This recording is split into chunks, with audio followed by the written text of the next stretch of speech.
Hey everyone, welcome back. Today we're going to be tackling something pretty important, I think, in the business world. Mm. Anti-bribery and corruption.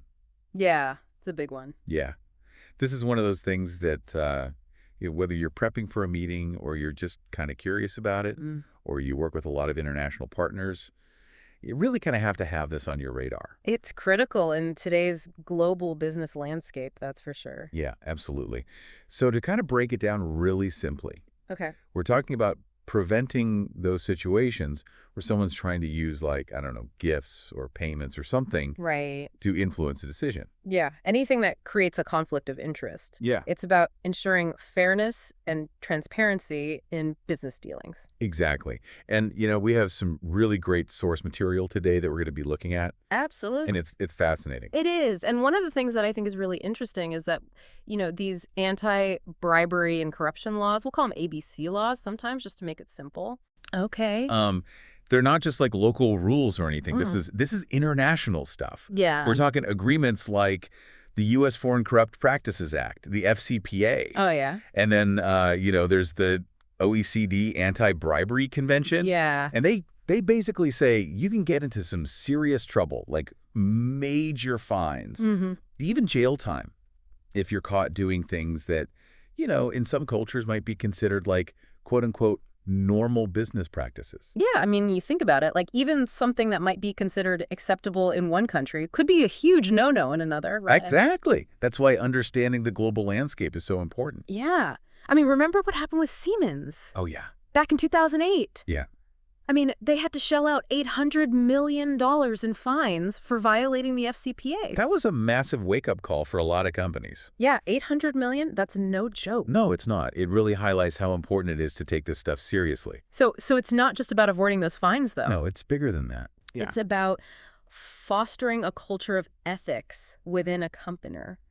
It's about doing the right thing, even when no one's watching. Right. So it becomes just part of how you do business. Like, it's ingrained in the company's DNA. Exactly. And that's what really sets companies apart. Yeah. You look at a company like Patagonia, for example, they've built their entire brand around sustainability and ethical sourcing. Right. And it's a competitive advantage for them. It resonates with their customers. It attracts talent. It really makes them stand out in the market. Yeah. So their commitment to ethics isn't just some PR stunt. It's a core part of their business strategy. Exactly. And it pays off. Okay, so we've established that having these strong ABC practices Yes. is essential. Absolutely. But how do you put that into practice? Well, you got to have a solid ABC program, right? Right. And that starts with clear policies, Okay. not just, some vague statements about being ethical. We're talking specific guidelines, clear definitions of what's prohibited. So like a no bribery rule. Right? Exactly. You have to spell it out so everyone knows exactly where the line is. Makes sense. But even if you have those policies in place, just having them isn't enough, right? Right. People need to know how to apply them in real life. Exactly. That's where training comes in. Right. You got to give employees the tools to recognize those red flags. Okay, red flags. Like what kind of things are we talking about here? Well, imagine you're in a meeting with a potential client. Mm-hmm. And they start hinting at needing a little special favor to secure that contract. Oh. Or maybe you notice some accounting irregularities. Okay. Payments being routed through weird channels. Yeah, okay, I get it. Those are definitely red flags. Right. And training helps employees identify these situations and know how to report them properly. So it's kind of like giving them a playbook for navigating those ethically tricky situations. Exactly. And just as important as training is having safe reporting mechanisms in place. That makes sense. If someone sees something shady going on, they need to feel safe speaking up without fear of, retaliation. Yeah, whistleblowers play such a critical role in uncovering corruption, but they need to be protected. Absolutely. It's funny you should mention that because in our source material, there was this interview with a compliance officer. Right. And she really emphasized the importance of understanding the specific risks in your industry and region. Yeah, that's a crucial point. It's like a one-size-fits-all approach just won't cut it. Nope, not at all. Right. Because what might be totally acceptable in one industry could be a major red flag in another. And what's considered normal in one culture could be totally unethical in another. It's all about context. Absolutely. Companies need to tailor their compliance programs to their specific circumstances. Okay, so we're talking about nuances. Yes. And speaking of nuances, Our sources also touch on some emerging trends in ABC compliance, Mm-hmm. especially when it comes to third-party risks. Yeah, that's a big one these days. So what's the deal with that? Like, why is third-party risk such a hot topic now? Well, think about it.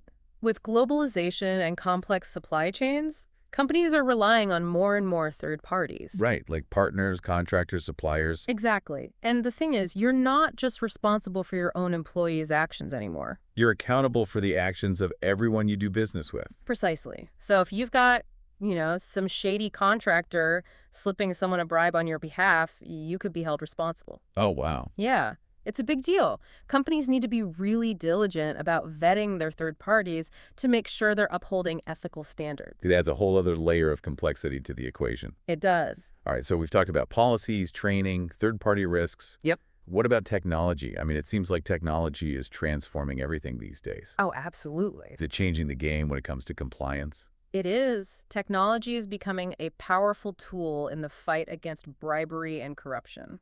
So how's it being used? Well, think data analytics, AI, even blockchain. Hmm. These technologies can be used to spot suspicious activity, trace illicit payments. It's like having a digital detective working behind the scenes. Kinda, yeah. These tools can analyze huge amounts of data and flag irregularities that might have gone unnoticed before. So it's making compliance more efficient and effective. It has the potential to, definitely. Okay, but this brings up another question. Mhm. Technology can be amazing, right? But it can also raise some ethical questions. Oh, absolutely. So as we're relying more and more on these tools to detect and prevent bribery, what ethical considerations do we need to keep in mind? Well, for one thing, we need to be careful about privacy. Right. How is all this data being collected, stored, used? Yeah, are we sacrificing privacy in the name of compliance? That's a question we need to grapple with.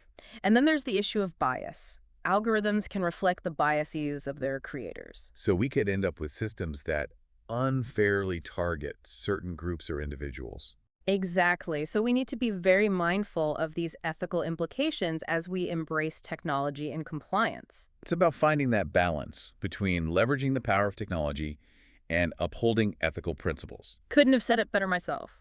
Well, this has been a fascinating dive so far. It has. We've only scratched the surface, but we've explored the basics of anti-bribery and corruption, talked about the importance of ethical culture, and even touched on those evolving trends like third-party risks and the role of technology. It's a complex topic. But we've got more to uncover, so stay tuned. We'll be right back after a short break. Looking forward to it. It really is. And it's constantly evolving, too. Yeah, speaking of evolving, our sources mentioned that regulations around ABC are actually becoming more strict in a lot of parts of the world. Oh, yeah. We're seeing a global push for stricter enforcement, harsher penalties. Governments and international organizations, they're really cracking down on companies involved in bribery and corruption. Yeah, it seems like the world is finally waking up to the true cost of these practices. I think so. It's not just about companies losing money, right? No. It's about, undermining fair competition, eroding public trust, Right. and even exacerbating inequality. Yeah, corruption has a disproportionate impact on developing countries and vulnerable communities. Right. It diverts resources away from essential services. Absolutely. Things like healthcare, education. Yeah. It hinders economic growth and perpetuates those social injustices. So this isn't just like a business issue. Yeah. It's a societal issue with huge consequences. Exactly. And that's why fighting corruption is so important. Mm-hmm. It's about creating a more just and equitable world. Yeah.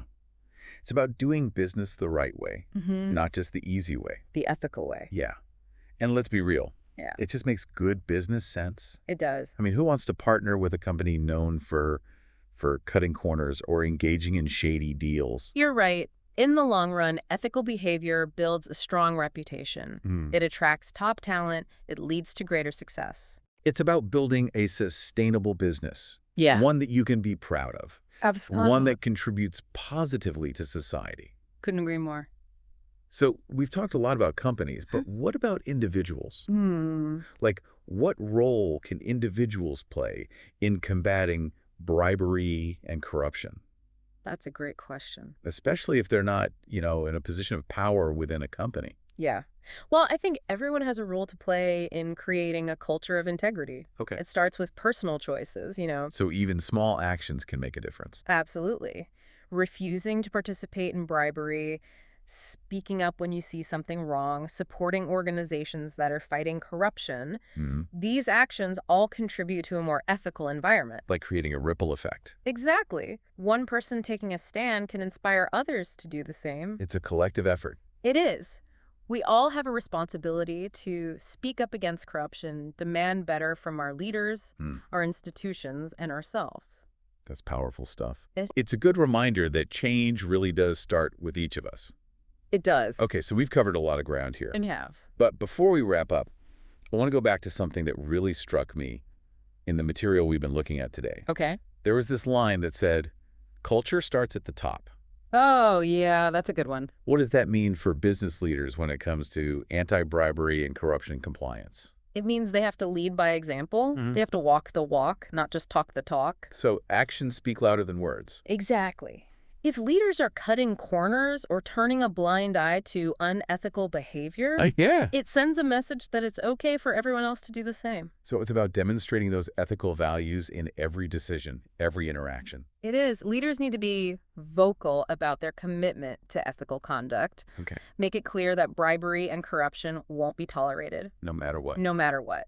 And back those words up with actions. And that includes holding people accountable, Yes, even if it's someone high up in the company, even if it's a top executive. accountability is crucial. If someone breaks the rules, there need to be consequences. Regardless of their position. Exactly. That's how you build a culture of fairness and transparency. It shows that everyone is held to the same standard. Right. When employees see that ethical behavior is rewarded and unethical behavior is punished, Consistently. they're more likely to do the right thing themselves. It reinforces those values. It does. It sets the tone for the entire organization. It creates a virtuous cycle. Exactly. And that's what building a strong ABC culture is all about. Yeah, it's not just about avoiding legal trouble. No. It's about creating a company where everyone feels empowered to do the right thing. Where integrity is woven into the fabric of the organization. A company that operates with integrity and contributes to a better world. Exactly. This deep dive has been so insightful. It has been. We've explored the intricacies of anti-bribery and corruption, from the global reach of laws to the importance of ethical leadership. We've even talked about the role of technology. It's a multifaceted topic. It is, and it's constantly evolving. But one thing remains clear. What's that? Ethical conduct is essential for any business that wants to thrive in the long run. It's not just about protecting your bottom line. Right. It's about building a company you can be proud of, a company that makes a positive impact on the world. Couldn't agree more. And remember, Yeah. it's not just up to the executives. No, it's not. Each of us has a role to play in creating a culture of integrity. We can all speak up when we see something wrong, make ethical choices in our own actions, and hold others accountable. Yeah, together we can create a world where bribery and corruption are no longer accepted as business as usual. Absolutely. It's a shared responsibility. Yeah, it really is. It's inspiring to think that we can all be part of that change. It is. It is. And every action, no matter how small, can help. It all adds up. Yeah. So as we wrap up this deep dive, I want to leave our listeners with something to think about, something to ponder. You know, we've talked a lot about how technology is becoming so important in detecting and preventing bribery. But what about the potential downsides of that? You know, could there be some unintended consequences to relying so heavily on these tools? That's a great question. You know, as we embrace these advancements, we have to be mindful of the potential pitfalls, too. Like what? What kind of things come to mind? Well, for instance, algorithms can sometimes, perpetuate existing biases, and that could lead to some unfair outcomes. Yeah. So we got to be cautious, make sure that our use of technology aligns with our ethical principles. So it's not just about implementing the technology, it's about implementing it responsibly. Exactly. Technology is a tool. Yeah. And like any tool, it can be used for good or for bad. It comes down to how we choose to use it. I like that, how we choose to use it. Yeah. So the conversation around ethics and technology, it's not over. No, it's really just beginning, I think. Yeah. And it needs to involve everyone. Businesses, policymakers, technologists, Absolutely. And individuals. we all need to work together to shape a future where technology serves humanity. Yeah, not the other way around. Right. Well, this deep dive has been a real eye-opener, I got to say. It has. We've explored the complexities of anti-bribery and corruption, from understanding the basics to really grappling with the ethical implications of emerging technologies. It's a complex topic, but it's one that demands our attention. And our action. Absolutely. Building a world free from corruption, it takes a collective effort. And it starts with each of us. Making ethical choices in our daily lives. So to our listeners out there, Yes. remember, you have a voice, you have a choice. You do. Speak up against wrongdoing. Yeah. Support companies that align with your values. And hold yourself and others to the highest ethical standards. Because ultimately, creating a more ethical and just world. It's a shared responsibility. It is. And that's what makes it so powerful. Well said. Thanks for joining us for this deep dive. We'll catch you next time. See you then.